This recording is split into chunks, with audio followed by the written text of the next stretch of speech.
Olá você, muito bom dia. Está no ar a primeira edição do Mr. Mengão, o seu telejornal com as notícias do mais querido do planeta.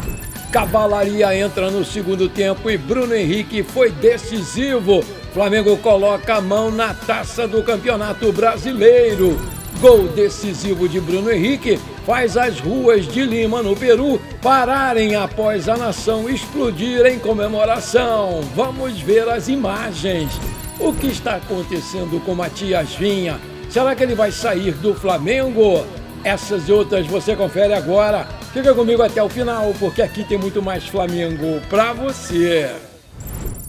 Dos 110 gols com a camisa do Flamengo, foram 31 de cabeça. Esse é o nosso querido e amado Bruno Henrique, o nosso eterno BH27, com seus 15 títulos pelo Flamengo, com mais 2 aí para entrarem na coleção. Meus amigos e minhas amigas, muito bom dia, olha a minha cara de felicidade. Cavalinho, cadê você, meu garoto? Me dá aquele abraço gostoso, aquele abraço da sorte. E aí, gostou do resultado de ontem? Gostou do porco? Ah, para com isso, fica aqui comigo, meu garoto. Vamos combinar, minha gente, não tem preço acordar no dia seguinte que a gente está quase conquistando o Campeonato Brasileiro, porque na quarta-feira que vem a gente recebe a taça contra o Ceará, com certeza, aqui no Maracanã, se Deus quiser, né? E a festa vai ser dupla, porque no sábado a gente vai sim conquistar o tetracampeonato da Libertadores e põe uma grana altíssima ainda nos cofres, né? Eu tô mais feliz do que pinto no lixo, minha gente, tô demais. Eu fui dormir ontem com os anjinhos rubro-negros cantando no meu ouvido: Mengo é campeão, Mengo. É bom demais ser Flamengo. O que seria da gente se faltasse o Flamengo no mundo? Vamos combinar, esse time é demais. O jogo de ontem foi um verdadeiro ataque contra a defesa. Na moral, a gente só podia esperar isso daquele carequinha sem vergonha do Sampaoli, né, que escalou o seu time para não perder de jeito nenhum aquele jogo. Uma vergonha, se defendeu o tempo inteiro, colocou um ônibus na frente da sua zaga, né, e o Flamengo teve muitas, mas muitas dificuldades para fazer o seu gol, com 2 bolas na trave, 16 finalizações contra 4 deles, uma só que foi a perigosa, que foi o gol, e por aí vai, né? Um passeio no galinheiro, um amasso na Arena CRF. No primeiro tempo, né, com o time misto, o Flamengo entrou trocando muitos passes, teve a posse de bola alta, chegou a ter 70%, mas chutou muito pouco, e quando chutou ou cabeceou, contou aí com uma noite inspiradíssima do excelente goleiro Everson. O cara pega demais, que além de grandes defesas, contou com a sorte, né, contou com a ajuda da trave, que a bola não quis entrar, a teimosa não quis entrar, e por isso ele foi eleito o melhor jogador da noite, imerecidamente, né? Porque se não fosse ele, o resultado deste jogo certamente teria sido uma vitória acachapante do Flamengo. Depois de várias tentativas, né, o Flamengo foi surpreendido por um raro contra-ataque do time deles, né, que aos 34 minutos, numa falha incrível do Emerson Royal, vou te contar, meu Deus do céu, deixou o Dudu cruzar e o baixinho Bernardo fez de barriga, ou sei lá, de cabeça, não sei que raio que foi, e assustou a nação 1-0. O Ayrton Lucas também deu mal nesse gol aí. E o sofrimento aí começou, né? Porque eles não queriam ceder o empate e fizeram de tudo. Fizeram falta, fizeram cera, fizeram os capetas, né? Para que não acontecesse o empate. Enquanto isso, o Palmeiras estava ganhando do Grêmio por 1-0. Ai, meu Deus do céu. Fim de primeiro tempo, foi a notícia boa, né? O Grêmio tinha acabado de empatar no finalzinho do jogo, 1-1, e aí melhorou um pouquinho a nossa situação. Eu já estava muito nervoso, mas muito nervoso mesmo, e pensando até no pior, mas de repente eu me agarrei à imagem do meu São Judas Tadeu e pedi para ele que iluminasse a cabeça do Felipe Luiz e que ele voltasse para o segundo tempo, pelo amor de Deus, com a cavalaria toda do Flamengo. A gente precisava deles, e ele me atendeu em parte, né, porque ele colocou o Bruno Henrique no lugar do Wallace Angra, não estava jogando nada, e aos 7 minutos o Felipe Luiz, afinal, ouviu as preces nossas, né?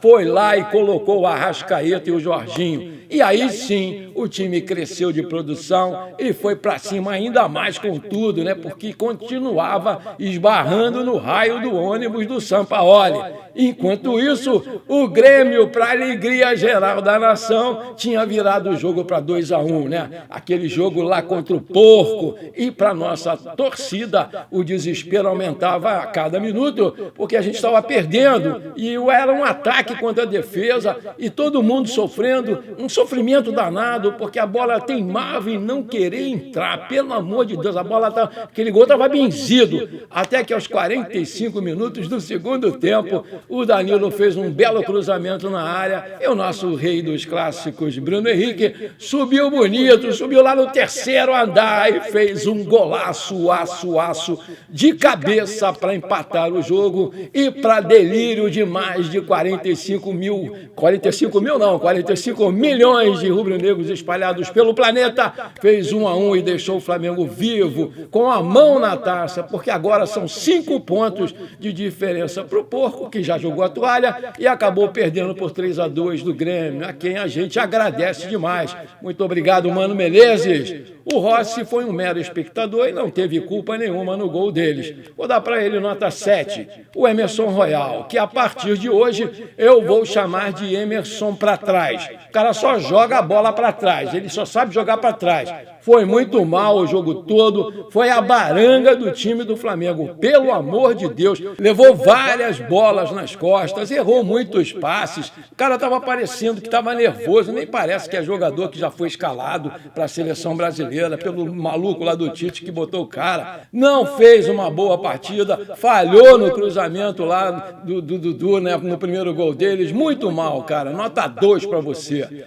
O Danilo começou o jogo errando um passe perigoso, né? Mas participou muito bem da saída de bola do time, deu um lindo cruzamento para o Bruno Henrique marcar o gol salvador do Flamengo nos acréscimos lá, aos 46 minutos mais ou menos. Nota 7 para você, Danilo, gostei. Léo Pereira, mais uma vez, jogou muito bem, mas perdeu um gol inacreditável embaixo da baliza, ainda no primeiro tempo, mas novamente teve uma atuação segura e bastante convincente. Nota 7,5 para você, Léo.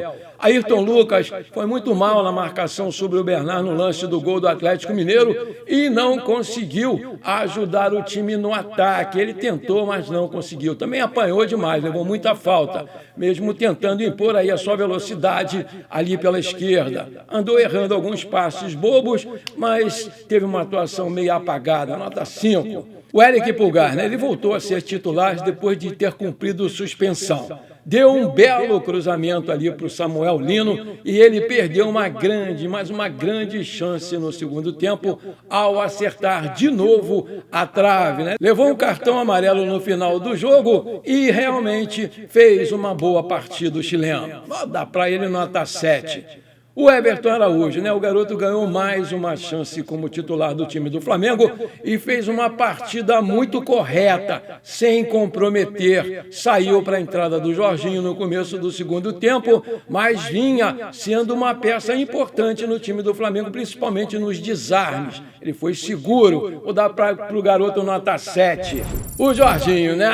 O Jorginho entrou no seu lugar aos 7 minutos do segundo tempo e melhorou visivelmente a qualidade do Flamengo no meio. Ele é um comandante, ele é um maestro, né? O time teve mais dinâmica depois da sua entrada e conseguiu sufocar ainda mais o Atlético Mineiro na reta final. Nota 7,5 para você, Jorginho. O Carrascal, né, movimentou-se muito no campo, mas pareceu fora da partida, né, e não fez o papel de criação que era esperado por todo mundo, no lugar do Arrascaeta. Saiu no começo do segundo tempo, teve uma atuação apagada. Nota 5. Arrascaeta, né, ajudou o Flamengo a ter mais volume de jogo no segundo tempo, entrou no lugar do Carrascal, mas errou também alguns passes, né, assim como o resto do time, que estava meio nervosão ali com aquele sufoco. Sofreu forte marcação e não conseguiu se desvencilhar, mas conseguiu sim passar medo para a defesa deles, que ficou toda mais lá atrás recuada. Nota 7. O Luiz Araújo, mais participativo ali pela ponta direita, correu bastante, mas sofreu para ser efetivo, né? Assim como todo o ataque do Flamengo. Ficou sumido no segundo tempo, saiu porque sentiu dores no adutor da coxa e isso preocupa para o jogo de sábado contra o Palmeiras, lá no Peru. 5:30, anota para você, Luiz. O Plata entrou no seu lugar e colocou uma bola na trave no finalzinho, mas pouco apareceu. Em baixa, foi a última substituição do Felipe Luiz no ataque do Mengão.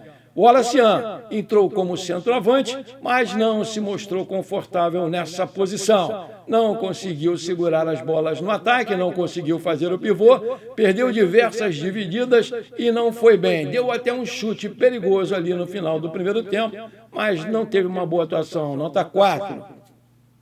O Bruno Henrique, ele vinha participando pouco do jogo, sem grandes chances de grandes melhorias na dinâmica do Flamengo, como referência de ataque. Ficou meio isoladão lá na frente, até marcar aquele golaço de cabeça que empatou o jogo. Levou um cartão amarelo por reclamação. Para mim, foi o melhor do time do Flamengo. Com aquele gol, na história vai ficar. 8,5 para você, Bruno. O Samuel Lino criou as melhores chances do Flamengo na partida e foi a principal válvula de escape do time. Mas ainda perde muitas chances claras. Ele não conseguiu ser letal, mas eu vou dar nota 6,5 para ele porque ele foi muito perigoso, sim. Cebolinha entrou na vaga do Samuel Lino e deu mais volume na esquerda, mas esbarrou naquele ônibus do Careca Sampaoli, e teve poucas chances. Tentou chutar, mas a bola batia sempre na defesa, nota 6. E o Felipe Luiz, pensando na decisão de sábado, tinha uma grande dúvida, Começou com a formação mais alternativa,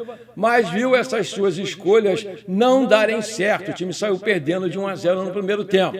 Acionou os titulares na reta final, mas o Flamengo viveu uma noite onde o goleiro Everson fechou o gol. O cara pegou tudo, pegou até pensamento e teve também a ajuda das traves. Nota 7 para você. Meus amigos e minhas amigas, no frigir dos ovos, a noite de ontem foi muito boa para nós, Porque se vencermos o Ceará aqui no Maracanã na quarta-feira que vem, a gente vai ser o novo campeão brasileiro depois de 5 anos, Foi 2020 o nosso último título. Esse será o nosso 9º campeonato brasileiro, o famoso Enia. E também vamos com a moral alta para fazer um grande jogo na final inesquecível da Libertadores nesse próximo sábado, lá em Lima, no Peru, no estádio Monumental. Aquele mesmo que a gente venceu o River Plate em 2019 por 2-1 com 2 gols do Gabigol no final do jogo com aquele timaço do Jorge Jesus, para desespero dos antes. E por falar em antes, nos secadores que ontem devem ter queimado tudo quanto é secador, eu peço aí a produção para colocar o nosso ninja sincero.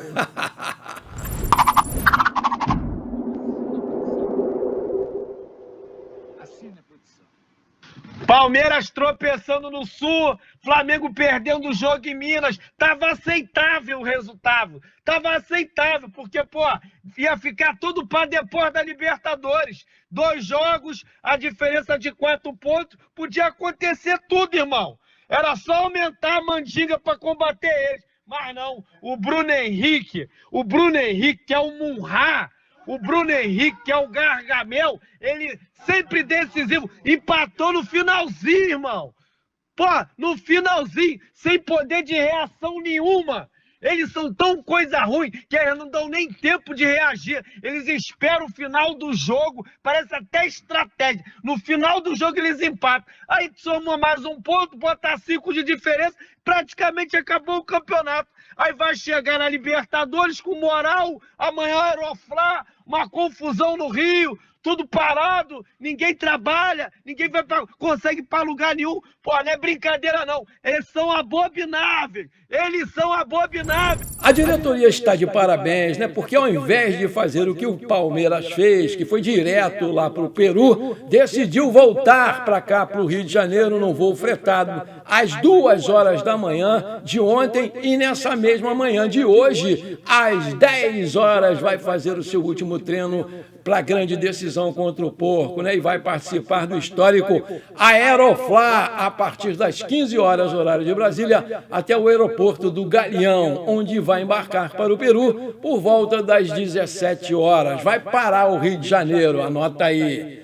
Parabéns, rapaziada, vocês têm a grande chance de tornarem realidade o nosso sonho. O Tetra da Libertadores, com um prêmio de 124 milhões de reais, e na quarta-feira conquistar o Enia Campeonato Brasileiro, depois de um jejum de 5 anos. Pra cima deles, Mengão! Eu estou muito feliz com vocês, rapaziada! Maravilha! Se você está curtindo esse programa, então não esquece, manda brasa agora no like para fortalecer o nosso canal. E se você ainda não é inscrito, bora lá, me dá esse prazer, me dá essa alegria. Aperta o botão inscrever-se, aperta o sininho ali e pronto, dá uma hypada no vídeo para a gente dar uma crescida no YouTube. Valeu, muito obrigado!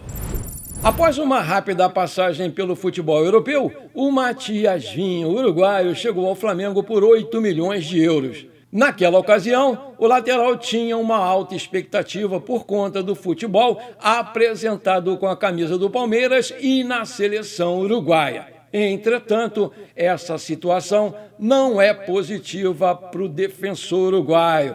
Com o Alexandre e Ayrton Lucas à disposição do Felipe Luiz, o Vinha se tornou a terceira opção do técnico, né? Apesar do calendário apertado, a minutagem continua muito baixa do jogador, mas há um motivo para tudo isso acontecer. De acordo com informações do portal RTI Esportes, o Matias Vinha não agrada o Felipe Luiz pelo estilo de jogo do Flamengo, né? O lateral esquerdo chegou ao Flamengo ainda com o Tite no comando técnico da equipe. No atual cenário do Flamengo, não há polêmica envolvendo briga ou por outra questão parecida. E o técnico Felipe Luiz gosta muito das características do Ayrton Lucas, que se encaixa mais no seu estilo de jogo agressivo. No jogo de ontem, ele também não foi nem relacionado, né? E apesar da pouca minutagem, não há sinais de que o Flamengo queira negociá-lo na próxima janela de transferências. Somando as 2 temporadas pelo Flamengo, o camisa 17 soma 32 jogos, 1 gol marcado e deu 2 assistências. E dessa maneira, ele tem contrato válido com o Flamengo até dezembro de 2028. Aí eu te pergunto, você acha que o Felipe Luiz está certo em deixar de lado o Vinha? Você acha que o Flamengo deve vendê-lo? Coloca aí que eu quero saber. Ainda não foi o dia do grito final, né? Mas o Flamengo ficou muito perto, mas muito perto de conquistar o Brasileirão Betano. Com a derrota do Palmeiras para o Grêmio por 3-2, somado ao empate do Mengão com o Atlético Mineiro em 1-1, os cariocas abriram simplesmente 5 pontos de vantagem, faltando 2 jogos para serem disputados pelo campeonato. O mais querido perdeu o jogo até o final, né? Mas aos 46 minutos do segundo tempo, Bruno Henrique, sempre ele, decidiu, marcou o gol de empate e colocou o rubro-negro com 1 mão e meia na taça. Após o fim dos 2 jogos, o técnico do Palmeiras, Abel Ferreira, o Chorão, questionou erros de arbitragem a favor do Flamengo e insinuou que isso fez o Flamengo disparar na tabela. Independente disso, a nação comemorou muito e fez até as ruas de Lima pararem para ver a festa. Muitos, mas muitos torcedores flamenguistas já estão lá em solo peruano para essa decisão de sábado e acompanharam a rodada de lá, né, com muita animação. Inclusive, no momento do gol do Bruno Henrique, foi possível ver um mar de rubro-negros em euforia total na capital do Peru. A jornalista Raíssa Simplício registrou o momento em que os torcedores flamenguistas vibram com o empate do Mengão, que fez o Flamengo se aproximar do título brasileiro ainda mais. É de arrepiar. Produção, coloca aí pra gente ver.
Momentos antes, a torcida rubro-negra já havia comemorado muito o terceiro gol do Grêmio contra o Palmeiras lá no Sul.